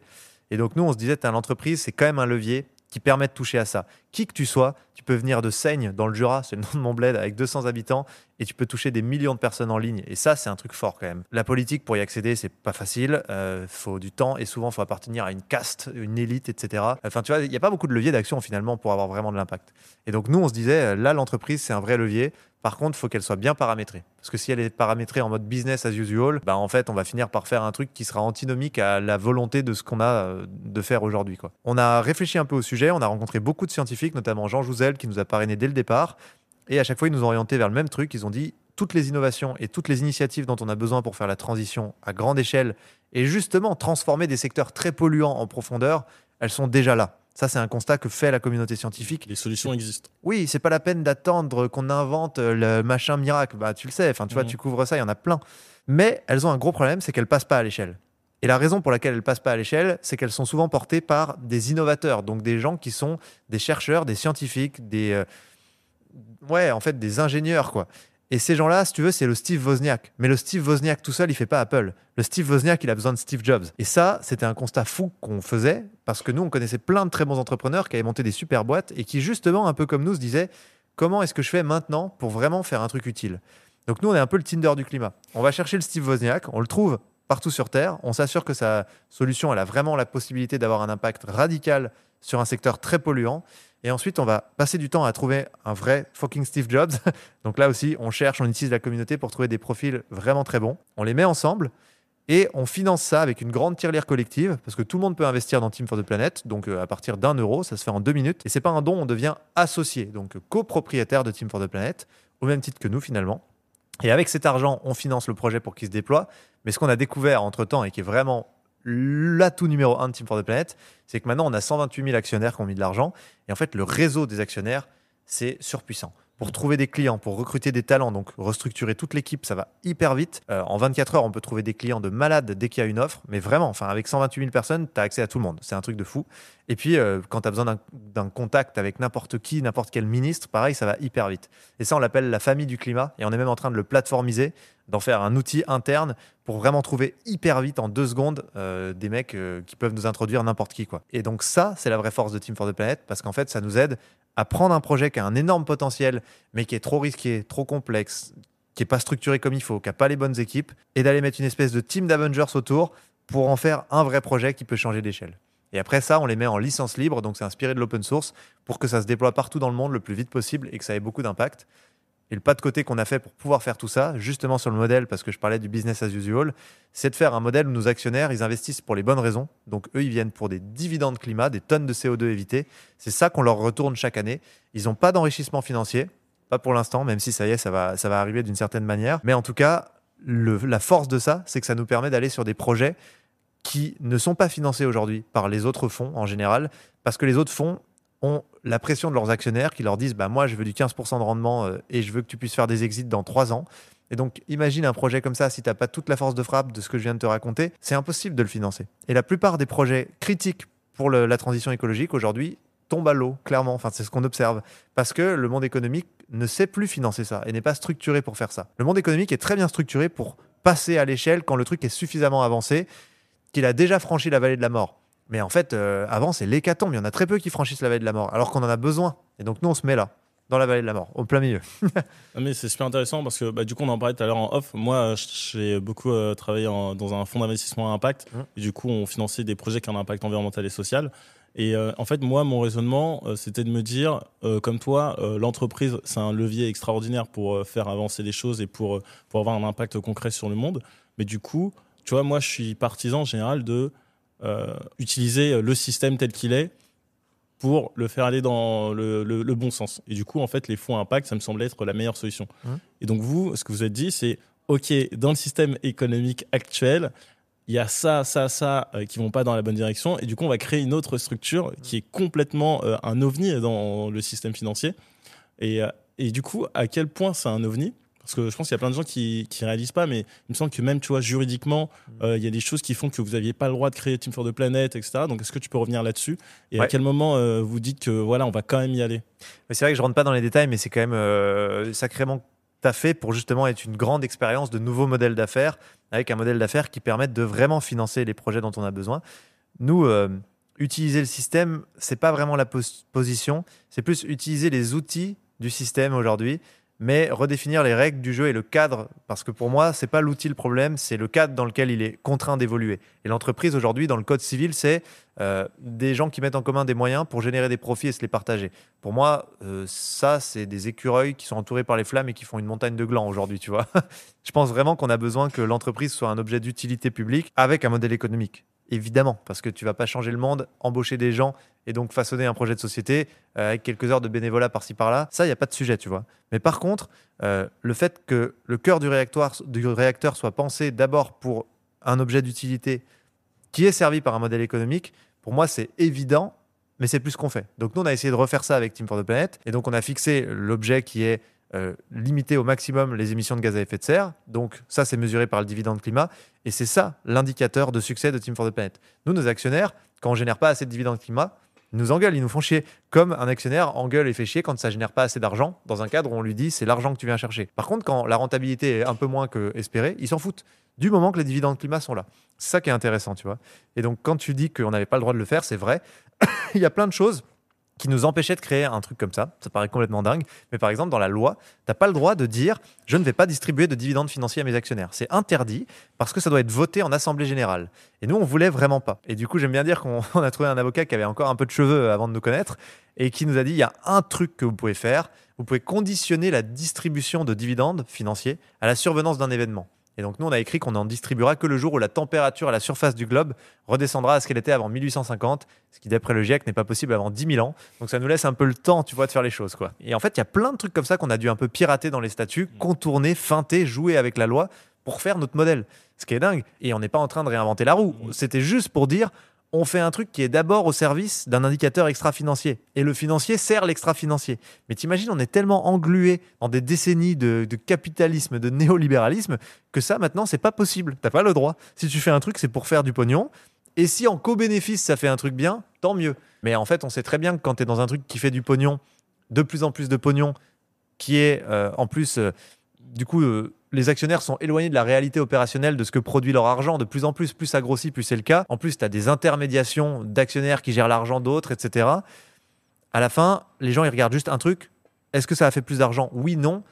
La façon dont ça fait plus d'argent, ça devient plus le sujet. Donc, tu te retrouves avec des énormes mastodontes qui rejettent des produits toxiques dans la rivière parce que, évidemment, ça coûte moins cher, donc ça fait plus d'argent, qui embauchent des enfants. Voilà, il y a des scandales en ce moment. Et en fait, tu te mets à faire que des mauvais choix, quoi.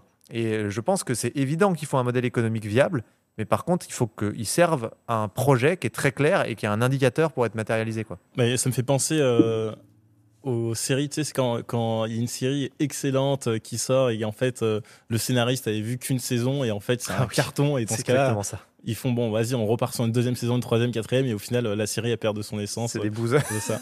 T'as 100% raison, c'est une super analogie, je l'avais jamais vue et bien vue. Ça m'a fait penser à Squid Game, en fait. Ah ouais, c'est vrai. Ouais.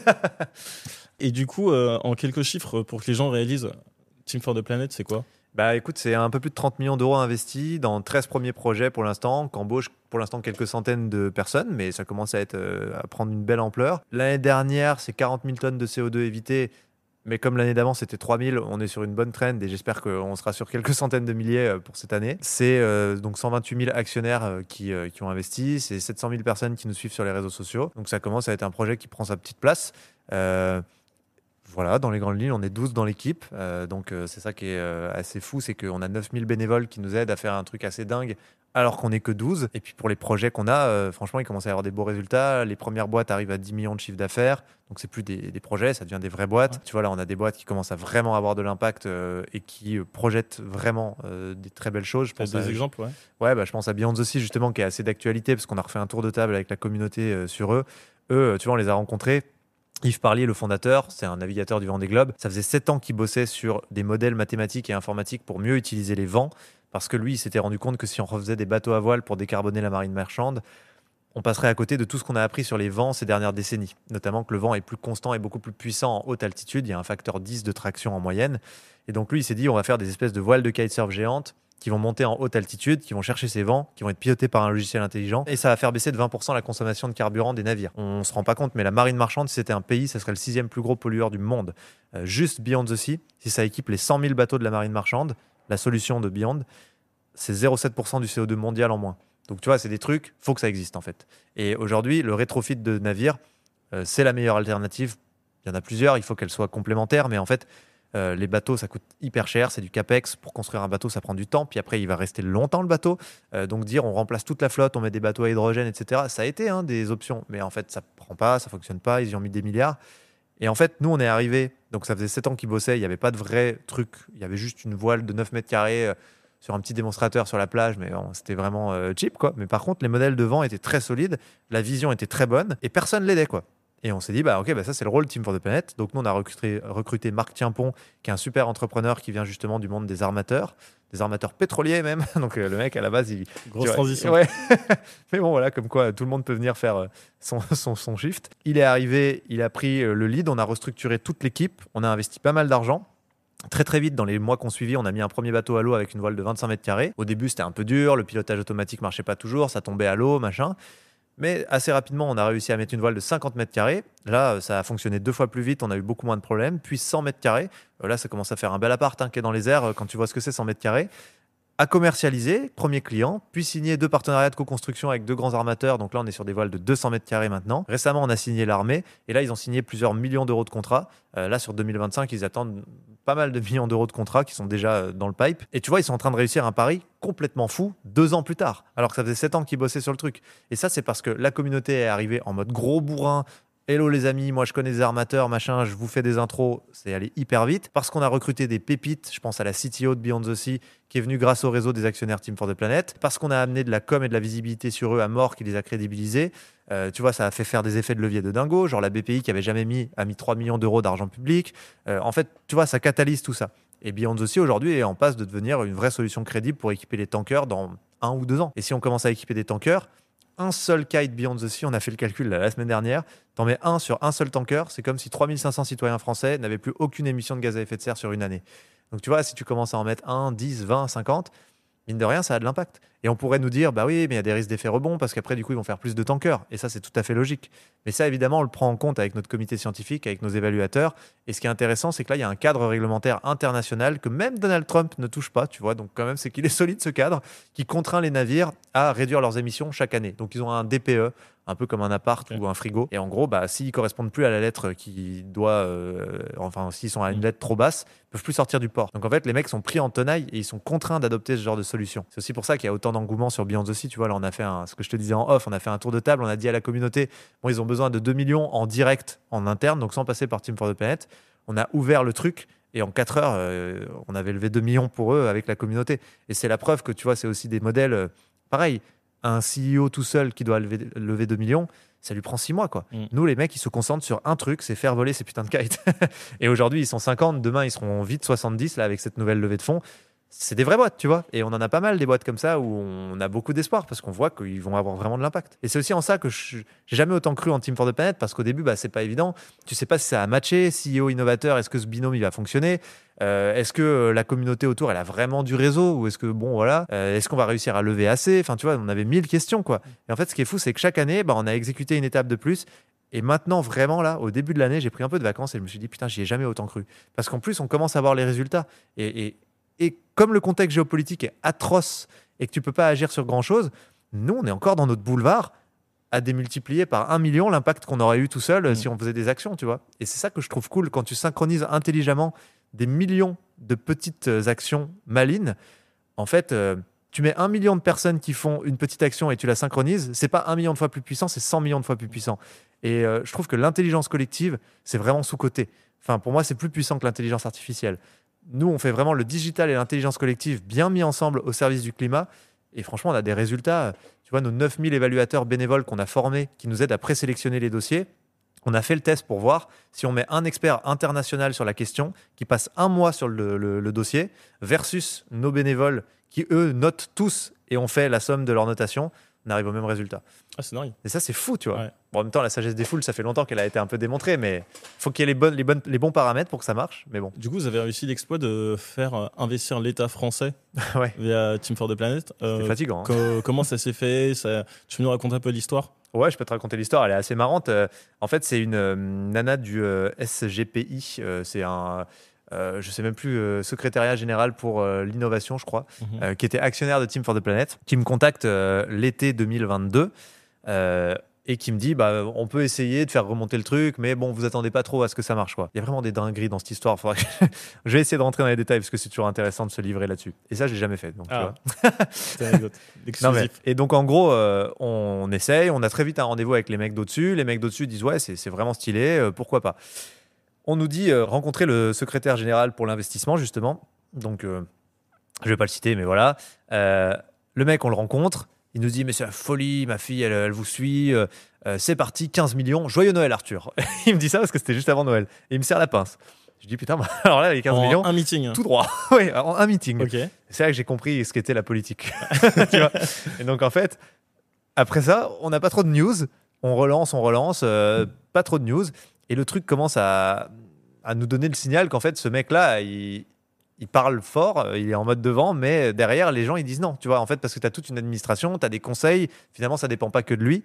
Et donc, on se rend compte que y a plein de gens qui sont pas chauds, notamment à Bercy, qui disent non, c'est scandaleux, avec un modèle comme ça, on ouvre la porte à la décroissance, enfin bon, à des trucs, tu vois, ils partaient dans des délires. Et on se retrouve donc à discuter avec l'ADEME, qui avait été identifiée comme la poche la plus intéressante et la plus compatible avec nous pour investir, sauf que tu as tout un conseil, et il y avait un mec principalement au conseil qui bloquait. Si on le retournait, on pouvait retourner tout le monde. Du coup, on réussit finalement à avoir un rendez-vous avec ce mec, déjà lunaire. Le mec, on arrive, le premier truc qu'il nous dit, c'est « Vous n'êtes pas des pastèques, hein ?» Et on dit « C'est quoi ça ?» Et il dit « C'est des mecs qui sont verts à l'extérieur, mais rouges à l'intérieur, des communistes. » Tu vois, c'est complètement fou. Que des trucs comme ça dans le rendez-vous, genre, ils testaient à chaque fois « Vous étiez à la manif la semaine dernière ?» Tu sais, genre, ils nous testaient en mode pour vérifier qu'on n'était pas d'affreux, tu vois, d'affreux woke, enfin, je sais pas comment ils les appellent. On fait le rendez-vous, il comprend qu'en fait, c'est cool notre truc. Et finalement, il dit bah ok, on va avancer. Et puis quelques semaines plus tard, il se rétracte finalement. Donc là, il s'est passé 1 an. Hein. Donc nous, on est bien fatigués. Il se rétracte à nouveau. Et ce qui les dérange, c'est quoi?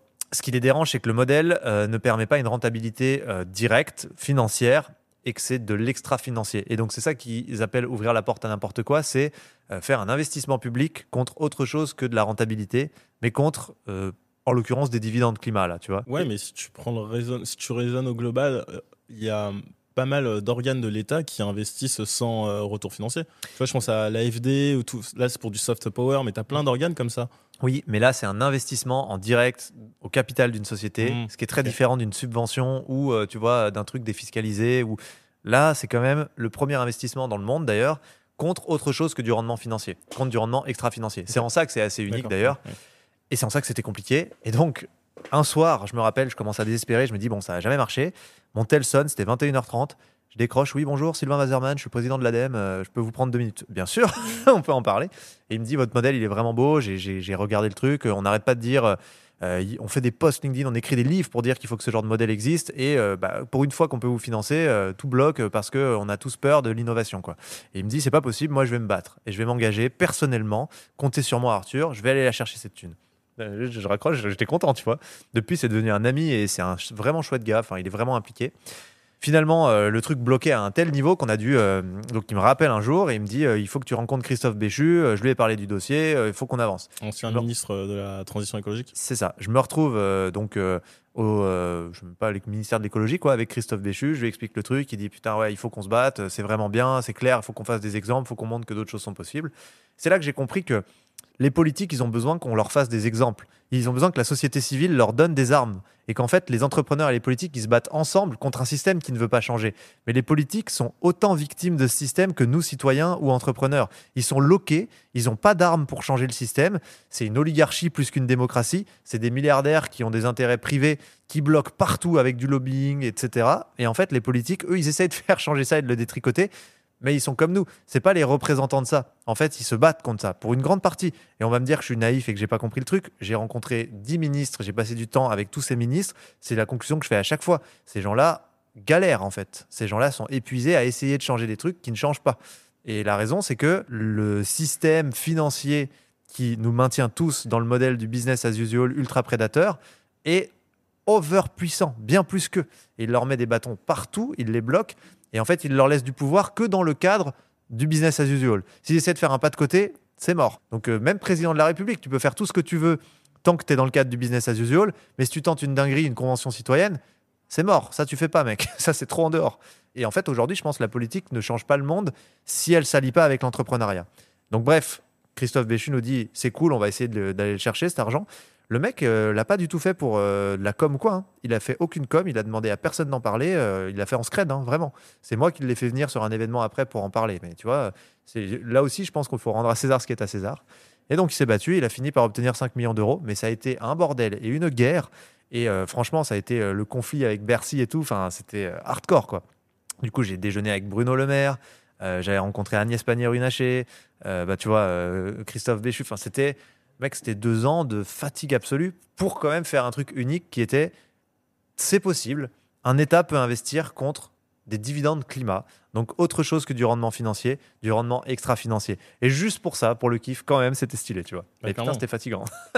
Et il y a un truc à faire au niveau européen, tu penses, ou c'est encore trop tôt? Si, on fait du lobbying à mort, nous, pour que justement il y ait des incitations fiscales autour des indicateurs extra-financiers. Imagine que demain, chaque fois que tu achètes une action qui donne droit à du dividende climat, eh ben, tu as une ristourne fiscale supérieure ou tu as un crédit impôt ou tu as un dispositif fiscal. En fait, on arriverait à vraiment débloquer beaucoup de choses dans la transition. Parce que pour moi, le goal absolu, c'est d'indexer la valeur financière d'une action à sa valeur extra-financière. C'est un peu ce qu'on se disait en off, mais c'est de dire, plus l'action que je possède a un impact positif sur le monde, les écosystèmes, les gens, de manière mesurée et concrète, plus elle vaut cher. Si on réussit ça, pour moi, c'est le hack absolu. Tu vois, en fait, on va réussir à flécher l'espèce de cupidité humaine en masse vers le bien commun, parce que ça sera conditionné au bien commun. Si tu investis dans le bien commun, tu gagnes du pognon. Tu vois. Et ça serait assez incroyable. Pour revenir sur un autre sujet, mais qui reste vachement lié, c'est ton livre, Le meilleur est à venir. Pourquoi tu as décidé d'écrire ce livre et c'est quoi un peu la thèse du livre? Ça m'a pris du temps de l'écrire en fait. J'avais essayé plusieurs trucs avant. À la base, on m'avait approché une maison d'édition pour me dire vas-y, écris un livre, mais simplement parce que j'avais un peu d'audience. Tu vois, les maisons d'édition maintenant, on c'est m'a un peu ça. approché 10 fois pour écrire un livre. Voilà. Et en fait, bah moi, je savais pas quoi écrire, donc je leur disais bah non.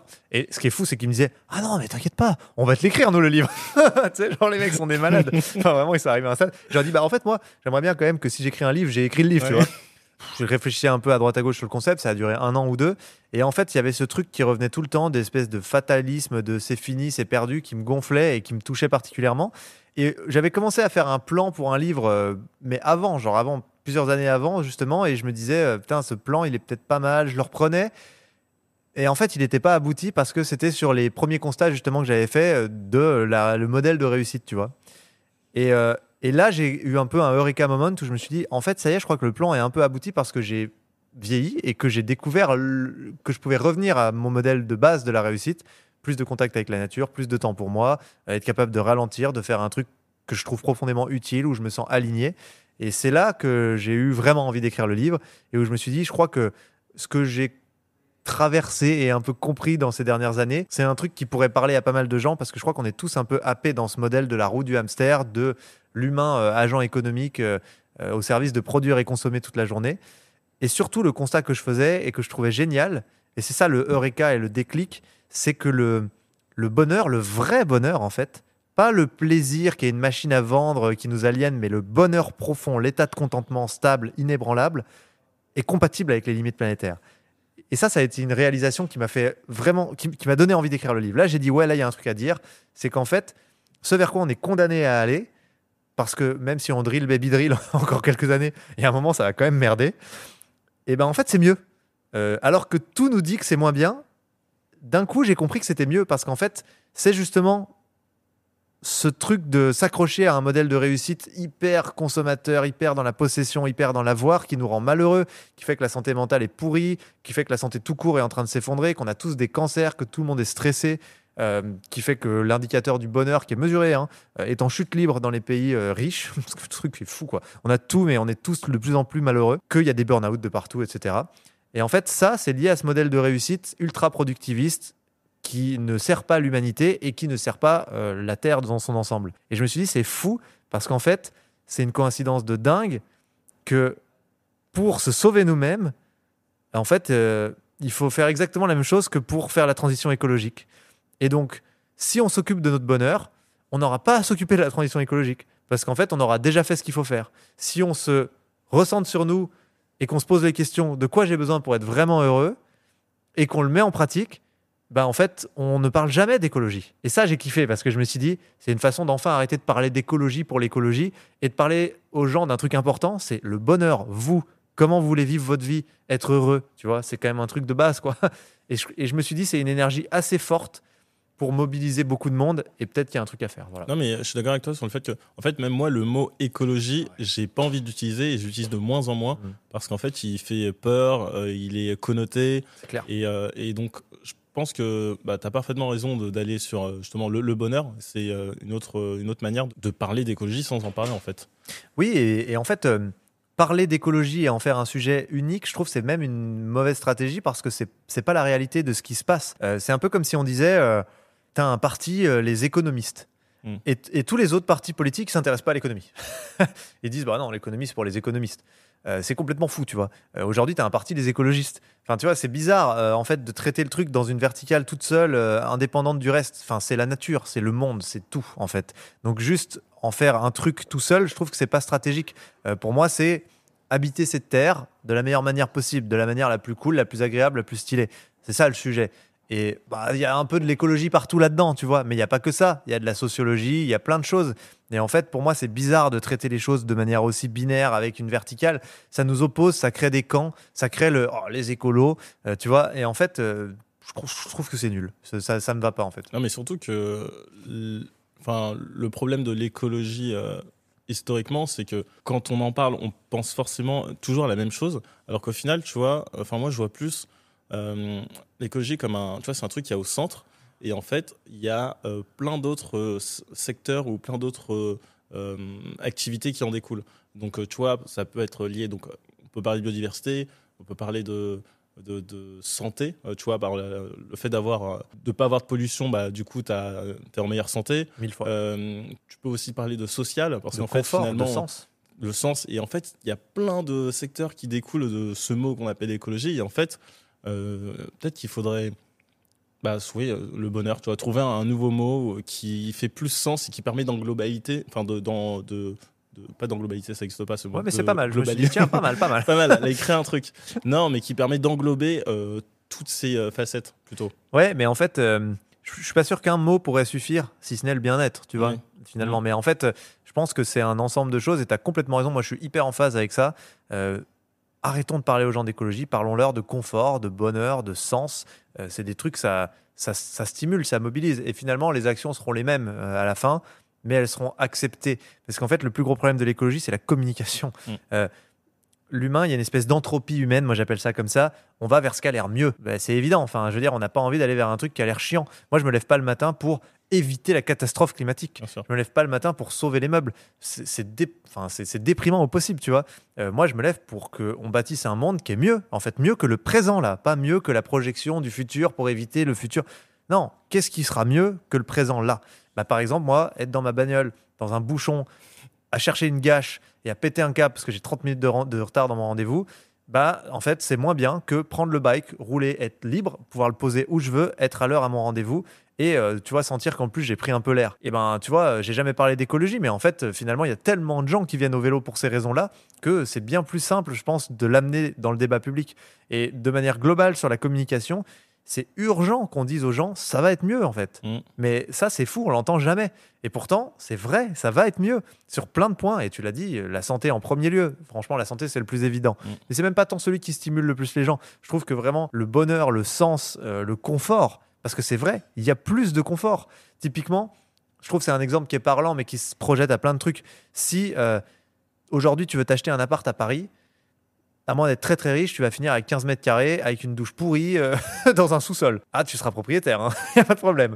Mais par contre, si tu te dis, dans un monde plus écolo, on est obligé d'acheter en commun, parce que il faut mettre en commun plein de trucs, mais finalement on achète un gros truc où tout le monde a un immense salon, où tout le monde a une chambre qui est plus grande que l'appart que tu aurais acheté tout seul, où la douche est vraiment clean, parce que pour le coup, on la partage, où tu vois, il y a peut-être 4 salles de bain. Enfin, c'est juste pour essayer de se projeter dans ce que fait le fait de partager et d'être dans un fonctionnement des communs. En fait, il y a plus de confort. Les Norvégiens, ils font ça tout le temps. Par exemple, sur les machines à laver, le linge, ils les mettent en bas de l'immeuble. T'en as une pour tout le monde, mais par contre, c'est tellement mieux. Parce qu'en fait, la machine, elle est beaucoup plus grosse, t'as plus de volume. C'est pas toi qui gères s'il y a une panne, parce que ça, c'est chiant. C'est pas toi qui achètes le produit. C'est pas toi qui fais tous les entretiens qu'il y a autour. Toi, tu viens, tu te sers de la machine. Elle est 3 fois mieux que celle que t'aurais pu acheter. Elle est en commun. C'est plus écolo, parce que ça a consommé moins de trucs. Et finalement, c'est bien. Et en fait, là, je dis c'est plus écolo, mais en fait, on s'en tape. C'est juste que c'est plus pratique. Et ça serait ça le mot final pour moi. C'est est-ce que c'est plus pratique ? Souvent, si c'est plus pratique, c'est aussi plus écolo, quoi. C'est ça qui est ouf, tu vois. Mais on voudrait nous faire penser que c'est l'inverse en permanence, quoi. Ouais. Et peut-être pour rebondir rapidement sur un truc que tu disais tout à l'heure, c'est que aujourd'hui, par exemple, les entreprises, elles sont pensées pour faire du profit. Oui. Et donc, le système voit les choses telles quelles. Et moi, je me souviens, tu vois, j'ai fait des études d'économie et de finance. Et première année, premier cours microéconomie, le premier truc qu'on nous apprend, c'est le but d'une entreprise, c'est de maximiser son profit. Oui, Tu vois, oui. c'est max, pi, égal. Et c'est vraiment la formule mathématique de base qui résume l'économie actuelle. Et c'est ce qu'on apprend, j'imagine, encore aujourd'hui. Tu vois, moi, c'était il y a 8 ans, 8-9 ans. Et j'imagine que c'est encore ce qu'on apprend aujourd'hui. Et du coup, quand on regarde, même quand on parle d'un pays, est-ce que c'est un pays qui est développé? On regarde le PIB. Et tu vois, l'indicateur de réussite, c'est l'indicateur de richesse. Est-ce que ce pays a produit plus de richesse que l'année dernière, etc. Et alors qu'il y a d'autres indicateurs comme le taux de bonheur, je crois. Enfin, je sais Le, pas si- le bonheur national brut, le le BNI. bonheur national brut, ouais, exactement. Ouais. Du coup, si on revoyait justement tous ces indicateurs, en fait, c'est lié à ça, tu vois, c'est lié au fait de revoir les indicateurs de réussite. Je lisais dans un livre qui disait que aux États-Unis, depuis 20 ans, on a vu que l'augmentation de la richesse n'était plus corrélée à une augmentation du bonheur et n'était plus corrélée à une augmentation de l'espérance de vie, et que c'était le contraire qui se passait. Ouais, c'est On ouf. devenait de plus en plus riche, mais qu'une partie de la population baissait en espérance de vie, notamment les ouvriers qui mouraient de plus en plus tôt. Et donc, en fait, cette équation, elle montre même qu'en fait, elle montre, tu vois, tout le problème, tu vois. Ouais, bah tu vois, des mecs comme Jason Hickel, ils sont allés plus loin et ils ont montré que en réalité, on nous a dit c'est la croissance qui a permis l'augmentation de l'espérance de vie, etc. Et en fait, non, c'est pas vrai. C'est la salubrité, c'est le fait qu'on a installé, tu vois, justement, qu'on a mis des règles d'hygiène, etc. qui ne sont pas tant corrélées à la croissance. Lui, il montre qu'en fait, c'est pas vrai. En fait, c'est une façon de faire du sophisme et d'instrumentaliser la croissance comme étant le truc. Parce qu'évidemment, tu as des classes qui en profitent énormément et qui ont intérêt à ce que tout le monde se dise bah voilà, la croissance, c'est hyper important. Mais en fait, c'est faux. La plupart des mecs te montrent que c'est faux. Jason Hickel, il est assez fou parce que le mec, il a été dans un très gros fonds d'investissement qu'il a mandaté pour écrire un rapport sur la décroissance pour dire que c'était une énorme connerie. Et à la fin, il a quitté son fonds d'investissement et il a écrit un livre sur la décroissance. Genre, c'est ouf, C'est tu vois. énorme, hein. Et ce livre est assez bon. Mais juste pour aller sur ce que tu disais sur les entreprises, si tu fais quand même le constat de ce qui se passe dans le monde et qui est assez alarmant, c'est que les entreprises les plus prédatrices, en fait, il y a une prime à la prédation aujourd'hui. Les entreprises les plus prédatrices qui s'affranchissent de toutes les normes environnementales et sociales sont celles qui font le plus de profit, donc qui maximisent leurs profits, évidemment, puisqu'elles ne payent pas pour compenser les dégâts qu'elles génèrent sur les écosystèmes ou sur les gens qu'elles embauchent dans des conditions très précaires, pour faire un euphémisme. Et donc ces boîtes-là, ce qui est paradoxal, c'est qu'elles ont plus d'argent à investir pour se faire connaître avec des technologies publicitaires aujourd'hui qui sont démentielles. Nous, on avait on faisait du neuromarketing et on avait des addictologues chez Thriller. Donc les addictologues étaient eux-mêmes addicts. Hein. Donc on est au stade où on sait prendre notre cerveau à son propre jeu, on sait pourquoi on est addict, mais on ne peut pas vaincre ce qu'on a créé. Le truc est quand même lunaire. Et donc ces boîtes-là qui dépensent des fortunes en neuromarketing, évidemment, elles explosent toutes les boîtes qui essayent de faire les choses bien. Donc les boîtes qui essayent de faire les choses bien, cool, parce que ces boîtes-là deviennent hégémoniques et prennent toute la place. C'est d'ailleurs le slogan aux States, c'est Winner takes all. Donc en gros, tu y vas, c'est pour prendre tout. C'est pas pour laisser un marché. Non, ça c'est mort. C'est maintenant tu prends tout. Mais tu vois, c'est la philosophie. Et à la fin, ces boîtes hégémoniques qui créent les codes culturels dominants, qui créent le statu quo, tout ce qu'on valide, tout ce qu'on trouve cool parce qu'elles dépensent des fortunes en pub, en fait, c'est celles qui jouent le plus contre nous. C'est quand même un truc de dingo quand il réfléchit. Et tu vois, par exemple, Coca-Cola qui arrive à récupérer l'image du Père Noël. Le Père Noël, à la base, il était vert. Coca-Cola Ouais. l'a fait rouge. T'as que des dingueries comme ça. C'est un niveau de puissance commerciale sur les symboles et sur ce qui fait la vie en société de l'humanité qui est tellement fort. C'est dingue parce qu'on se met à dire c'est stylé d'aller chez McDo, c'est stylé d'acheter je sais pas quel truc de merde. C'est stylé parce qu'on a pris des décennies de marketing dans la gueule, mais en fait ce qui est fou c'est que ceux qui ont les moyens de nous envoyer ces décennies de marketing, c'est les pires. C'est ceux qui ont le plus les moyens liés au fait qu'ils exploitent les ressources n'importe comment. Et ça, c'est vraiment le truc que je trouve hardcore avec ce truc de le but d'une boîte, c'est de maximiser son profit parce que ça nous a emmené jusque-là. Et tu rajoutes à ça le fait que dans les religions, les textes ont été écrits en disant se rendre maître et possesseur de la nature, la soumettre, soumettre les oiseaux dans le ciel, les poissons dans l'eau. Enfin, c'est écrit ça dans la Bible. Hein. Quand tu vois les deux en même temps, il faut maximiser son profit et il faut soumettre la nature. Tu fais des monstres immenses et on a créé Dieu. Enfin, on a vraiment. C'est pas Matrix là. C'est pas les IA qui ont pris le dessus sur l'humanité. C'est nos organisations, nos méta-organisations qui sont plus puissantes que nous, personnes physiques. Les personnes morales maintenant sont indéfonçables. Elles sont plus grandes que tous les humains qui essaient de les changer. Et tu vois, les politiques, ils sont contre ça. Ils sont là, genre, alors, comment on va faire pour vaincre Bayer Monsanto? Le truc, il est intouchable, il est surpuissant. Et même à l'intérieur de Bayer Monsanto, les humains, les personnes physiques, ne peuvent pas changer la personne morale parce que c'est un carcan de règles, de normes, de contraintes qui ont été gravées dans le marbre, dans des statuts, à une époque où on pensait que tout était infini. truc, il est indéfonçable, quoi. Tu vois. Mm. Mais donc, voilà les conséquences de ce que font nos règles et nos textes de base qui disent le but d'une entreprise, c'est de maximiser son profit. Donc, c'est pas anodin. Hein. Maintenant, on va passer à. On est sur la fin, question de fin. Comme tu sais, le podcast il est soutenu par l'ADEME. Et du coup, dans ce cadre-là, on a un quiz pour toi. Très bien. Donc, vu que tu parles de climat toute la journée, je m'attends à ce que tu fasses un sans faute. Oh pétard. Là, t'as la pression. Alors, première question. Selon une étude de l'ADEME, quel est le pourcentage de Français qui misent en priorité sur les progrès techniques en tant que solution pour lutter contre le réchauffement climatique? Donc, tu vois à quel point il y a des technosolutionnistes, grosso modo, dans la société française. Est-ce que, selon toi, c'est réponse A, donc 13%, 24%, 37% ou 55%? Je pense que malheureusement, c'est encore beaucoup de gens, parce que ça rejoint la frange de gens qui sont climato-sceptiques ou qui se disent plus ou moins climato-réalistes, machin. Donc ça, c'est 38% des Français. Donc tu vois, je sais que c'est au moins 38%, enfin une trentaine de pourcents. Donc j'aurais tendance à mettre un peu tout ça dans le même panier et à dire qu'on est sur le 55%, moi. Mais peut-être je suis un peu hardcore. T'es ultra hardcore. Ah ouais? Ouais, en fait, c'est 13%. Ah ouais? Moi aussi, je t'ai étonné. Ça me fait plaisir, alors. En fait, les Français croient davantage au changement dans nos modes de vie qu'au progrès technique pour limiter le changement climatique. Bah, c'est une super nouvelle. Ouais. Honnêtement, je suis heureux de me tromper. En fait, ils sont 58%. De quoi 58%? Bah justement, à croire justement au changement de mode de vie. Ah bah c'est chouette. Versus les 13% donc, qui misent plutôt sur les technologies. Et ça, c'est tout récent, cette étude? Là, tu m'en demandes beaucoup. Là. Parce que mais je trouve qu'il y a un vrai move de société alors, qui va dans ce sens, et tant mieux, parce que quand on a commencé Team for the Planet il y a 5 ans, vraiment, le technosolutionnisme, il était intense. Hein. Enfin, C'était tout le monde qui était à fond technosolutionniste. Quoi. Mais bon, dans les chiffres... C'est les chiffres de l'ADEME, donc j'imagine que c'est les plus récents. Ah oui, donc, mais c'est très cool. Bah écoute, bonne nouvelle. Franchement, c'est plus agréable de se tromper dans ces conditions. Alors, deuxième question, tu connais bien le Jura, mais est-ce que tu connais aussi les Alpes? Avec le réchauffement climatique, quel pourcentage de leur volume, enfin du volume des glaciers, ont fondu depuis 1850? Ah, 1850. Est-ce que c'est 10%, 30%, 50% ou 70%? Alors en fait, je sais qu'il y a déjà une dinguerie de ouf, c'est que juste les étés 2022-2023, dans les Alpes, la masse, donc le volume des plus gros glaciers, c'est 10% en 2 ans. Donc déjà, c'est plus que 10%, c'est sûr. 70%, ça me semble beaucoup, mais j'ai peur de devoir dire que c'est ça.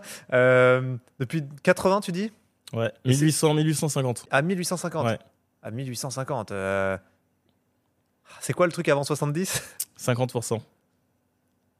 Je vais sur 50 parce que j'ai encore l'espoir que ce soit ça, mais j'ai peur que ce soit plus. C'est 70%. Ouais, putain. C'est énorme. hardcore. En gros, du coup, avec le réchauffement climatique, les glaciers ont reculé de façon spectaculaire, surtout depuis les années 1980. Dans les Alpes, ils ont perdu 70% de leur volume depuis 1850, dont 10 à 20% depuis 1980. Putain, moi j'ai un ami qui est glaciologue à Chamonix, justement, Luc Moreau, il a 60 ans maintenant, donc pareil, et il me dit c'est un truc de ma boule. La mer de glace, elle perd 1 mètre par jour, genre en été. Ah, par jour? Par jour. Il m'a dit les étés où ça chauffe, c'est un truc de malade. Tu le vois, c'est lui qui fait les mesures. Lui, il met sa petite caméra et tout. Il dit je suis obligé de remonter tous les jours, enlever la caméra, la remettre plus loin. Wow. Enfin, c'est un truc de fou, ouais. On se rend pas compte. Dernière question. Selon un sondage de l'Institut CSA pour l'ADEME, à offre équivalente, combien de salariés choisiraient de rejoindre une entreprise engagée pour la transition écologique? 4 sur 10, 6 sur 10, 8 sur 10 ou 10 sur 10? 8 sur 10. Bonne réponse. Ah, le mec, il en a une. Enfin sur 3. Ouais, ça m'étonne moins pour le coup. J'ai l'impression qu'il y a quand même beaucoup plus d'engagement et de recherche de sens dans la société actuelle. Quoique, en fait, j'ai l'impression que la société se polarise quand même. Mais c'est qu'il n'y a pas l'offre, en fait. T'sais. Enfin, pour moi, t'as un no man's land quand tu essaies de faire autre chose. Tu dis, j'en ai marre de ce taf qui me fatigue, qui me stresse et qui sert à rien. Il flingue mon présent, il flingue mon futur. Je vais aller voir autre chose. Et là, tu es au bord d'un précipice et il n'y a rien. Donc, moi, ça ne m'étonne pas, mais on est tous un pied dans le vieux monde et un pied dans un nouveau monde en construction. C'est dur pour les ischio-jambiers parce que c'est un sacré grand écart. Quoi. Ouais. Mais désolé, je t'ai coupé la parole. Non, mais du coup, 8 sur 10, c'est une super nouvelle. C'est plutôt une super nouvelle, ouais. En même temps, à offre équivalente, je sais pas. Il faut qu'on arrive à faire l'offre, du coup. Parce que offre équivalente, pareil, il ne faut pas mentir aux gens. On ne pourra jamais... bien sûr, on peut très bien payer les gens. Mais si on prend vraiment au macro du macro, si on respecte les écosystèmes, donc qu'on paye pour traiter le produit au lieu de le jeter dans la rivière, qu'on paye décemment un mec en France, etc., mis bout à bout, tu n'auras jamais l'argent que va avoir un Shein pour te payer. Donc, il faut accepter aussi ça, tu vois, d'une certaine manière. J'ai 2 dernières questions pour toi. Du coup, Team for the Planet, c'est sur une super lancée, ça marche super bien. Mais du coup, ça te prend, j'imagine, beaucoup de temps, mais tu es quand même très aligné.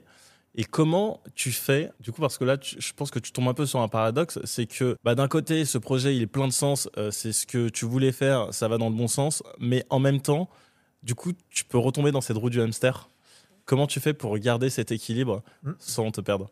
C'est une dissonance qui est parfois difficile à gérer, tout comme le fait que moi je me bats pour la nature, j'aime la nature et je passe 10 heures par jour sur un écran, tu vois. C'est un peu con quand tu y réfléchis. Je me mets des limites, j'accepte de dire non et de pas faire tant de choses qu'il faudrait. Franchement, c'est le meilleur truc et je m'impose des choses. Par exemple, ma marche ou ma sortie dehors de midi à 14h quand je suis à Samoin, c'est un temple. C'est mort. Tu peux avoir un mec qui veut investir 1 milliard dans Team for the Planet qui me dit je suis dispo qu'à 13h. Je dis gros, ça sera 14h. Non mais vraiment. Et ça maintenant, je me suis imposé ces limites-là et ça marche bien. Et en fait, Team for the Planet marche encore mieux parce que moi je suis plus aligné, je suis plus en forme. Et ce que j'ai réalisé, c'est que les 2 heures de plus que tu vas mettre à tirer sur la corde pour te dire allez, on va faire un peu plus, machin, si tu les mets dans ton bien-être, que tu es mieux, que tu es en forme, que tu es lumineux, tu auras plus de résultats. Et ça, c'est un truc qui est dur à... C'est dur de s'en rappeler. Mais du coup, le truc que j'ai fait pour hacker le process, c'est que, encore une fois, j'ai sauté dans le vide. Je suis parti habiter à Samoin, un village au bout d'une vallée dans les Alpes, pour le coup, donc tu vois, je les connais un peu, mais où je connaissais personne. Je connaissais même pas un type, tu vois. Pourquoi t'es parti là-bas ? Parce que j'ai trouvé ça magnifique et très beau et que ça correspondait à ce que j'avais envie d'avoir comme endroit. Tu vois, je suis un peu tombé amoureux de l'endroit, quoi. Et du coup, je suis allé là-bas. Et une fois que tu es là-bas, t'es obligé, parce que tu as tes conditions et ton environnement qui font que tu repenses ton organisation. Si tu pars de ton organisation pour essayer de faire passer un peu tes conditions et ton environnement, tu feras jamais rien. À un moment, il faut sauter dans le vide, il faut y aller, quoi. Et finalement, j'ai rencontré des gens géniaux, tu vois, qui sont pas des entrepreneurs multimilliardaires, mais qui sont très sympas et qui m'inspirent autrement. Et finalement, ça marche bien, tu vois, j'ai une vie heureuse là-bas qui me force à être équilibré, quoi. Ok, bonne réponse. Non, mais je trouve ça bien de se mettre des limites pour justement pas se perdre là-dedans, quoi. C'est comme dans l'entrepreneuriat, il faut les contraintes pour qu'on entreprenne. Tu vois, l'innovation, elle vient toujours de la contrainte. Quand tu as une nouvelle réglementation, c'est ce nouveau cadre qui fait que tu vas entreprendre d'une certaine manière et que tu vas faire un truc d'une certaine manière. Si c'est feel free, machin, tu te mets à faire n'importe quoi, quoi. Et puis des trucs qui servent à rien, souvent. Ouais, c'est vrai. Et la dernière question, c'est quoi pour toi avoir de l'impact ? Ça, c'est une bonne question. Être soi-même, être aligné avec son ADN, faire les choses pour soi profondément. Je crois que paradoxalement, c'est là que tu changes le monde. Merci. Merci à toi. Cet épisode a été réalisé par René Prod, le studio de podcast durable, en partenariat avec l'ADEME, l'Agence de la transition écologique. Il a été enregistré à la Maison de la Conversation à Paris. Si vous avez aimé cet épisode, n'hésitez pas à nous mettre 5 étoiles sur votre plateforme d'écoute préférée. Avant de me quitter, je vous recommande un autre super podcast, c'est Oh My Planet, un podcast de l'ADEME qui vous emmène dans les coulisses de la transition écologique, je vous le recommande.